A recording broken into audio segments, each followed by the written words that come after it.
pertama yang menjadi soal adalah pengakuan hak. Tadi ada yang luput. BP Batam, Menteri Agraria maupun KLHK itu tidak pernah mengakui hak-hak masyarakat di Rempang.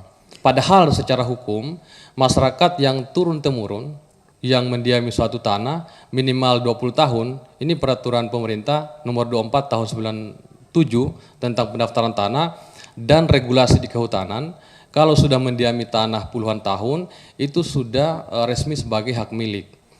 Itulah yang mendasari kenapa BP Batam melakukan intimidasi dalam musyawarah. Karena dari awal memang mereka memposisikan masyarakat ini ilegal, tidak punya hak.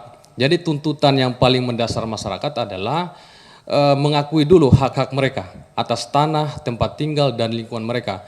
Baru bisa dilakukan musyawarah secara fair, secara adil. Tapi selama hak masyarakat tidak diakui, maka kami yakin musyawarah tidak akan pernah adil.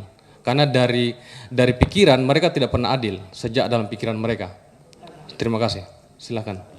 Baik, masih ada Pak Ishak? Baik, terima kasih. Berkali-kali kami selalu mengatakan, Akan dimatikan ya. berkali-kali kami mengatakan bahwa kami di Rempang tidak pernah anti pembangunan, Pak. Itu kami garis bawahi.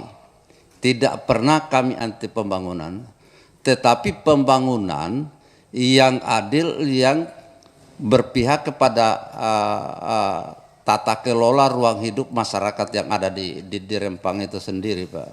Itu yang kami tekankan di situ, karena budaya Melayu untuk memindahkan nelayan ke darat itu sama dengan kita bunuh masa depannya, ruang hidupnya. Kemudian kalau terjadi yang kita khawatirkan ada pengerokan pasir silika yang akan meruang ekosistem laut di situ, itu sama aja juga membunuh generasi nelayan yang ada di situ.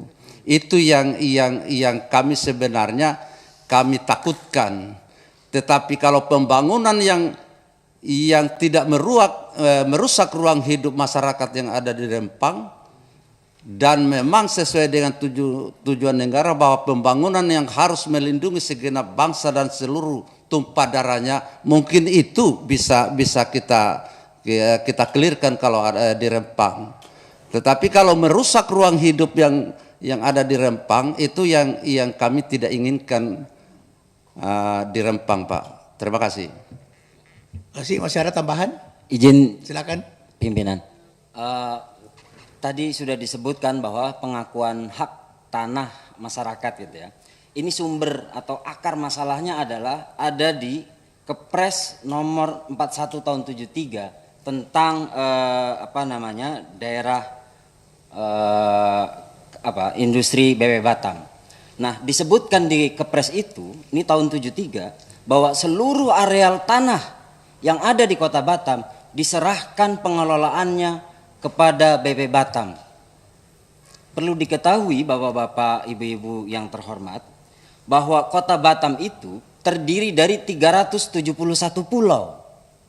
Dan tidak semua pulau di Kota Batam itu kosong, tidak berpenghuni. Termasuk Pulau Rempang dan Pulau Subang yang disebutkan tadi oleh Ibu Rike. Bahwa bayangkan di Rempang itu ada 7.000 sampai 10.000 jiwa di sana, itu dianggap tidak ada. Karena tadi peraturan Kepres nomor 41 tahun 73 itu. Kemudian jadi BP Batam inilah yang mengelola semua lahan yang ada di Kota Batam yang terdiri dari 371 pulau itu, semuanya jadi diberikan kepada pihak ketiga gitu. Itu tergantung sama BP Batam. BP Batam yang punya kuasa atas itu.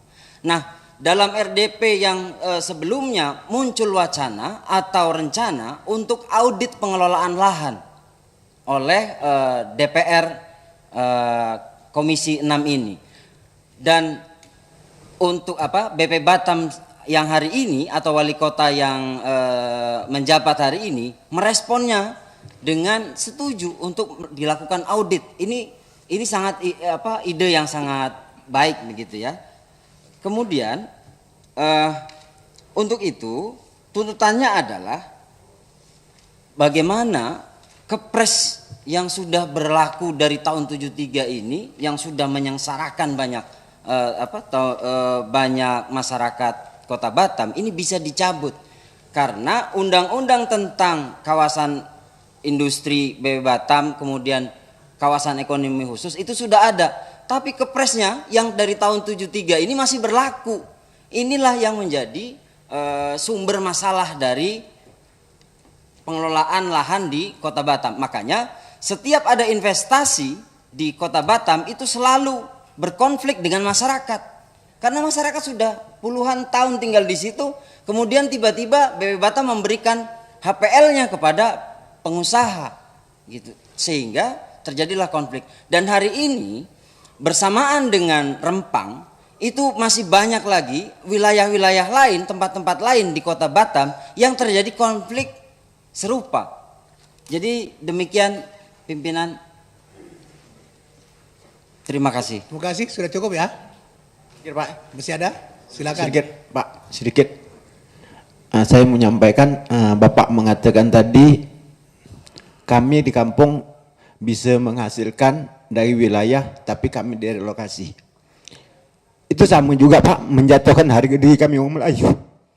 Kami pindah dari kampung halaman kami sendiri demi untuk mendapatkan uang dan investasi.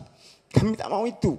Kami mau kampung-kampung kami tetap ada, kami bertinggal di kampung kami. Kami mati juga di kampung kami. Itu yang kami tidak. Kami takkan menjual harga diri kami orang suku bangsa Melayu. Kami datang ke sini untuk ngadu itu. Jadi kami kalau dikaitkan dengan kampung halaman kami sedih. Karena datuk nenek moyang kami berjuang lawan Portugis, Jepang, Belanda, mati sia-sia. Entah di mana rimba mayat kami tak tahu. Kami sekarang cuma penerus generasi zaman dahulu. Bagaimana kami melestarikan, kami menjaga laut darat kami. Jangan diusik pihak-pihak yang tak bertanggung jawab itu. Kami datang ke sini, kami minta kepada bapak-bapak, ibu-ibu yang ada di sini. Jadi kami orang Melayu nih Pak, kalau cerita masalah tanah, masalah kami nggak sanggup. Karena menetes air mata, kami membayangkan datuk nenek moyang kami yang berjuang mati sia-sia itu. Kami ini generasi penerus yang cuma mempersiapkan mental oleh gertakan pemerintah untuk kami. Karena selama 2 tahun itu Pak yang kami rasakan, kami diintimidasi oleh pihak kepolisian, oleh pihak TNI, oleh pihak BB Batam, oleh pihak BTMEK. Sakit karena hari-hari kami berhadap dengan mereka. Pematokan liar yang tanpa seizin masyarakat, tanpa sepengetahuan RT RW, itu yang kami bentrokkan. Hampir setiap hari serangan-serangannya seperti Bapak mungkin tahu kemarin di 17 September dengan 18 Desember tahun yang lalu sakit karena kami ada di lapangan. Kampung kami diacak-acak, diobrak-abrik orang-orang seperti itu. Itu kesedih. Mungkin itu Pak, maaf Pak, saya tak bisa kalau begitu di kampung itu air mata saya jatuh.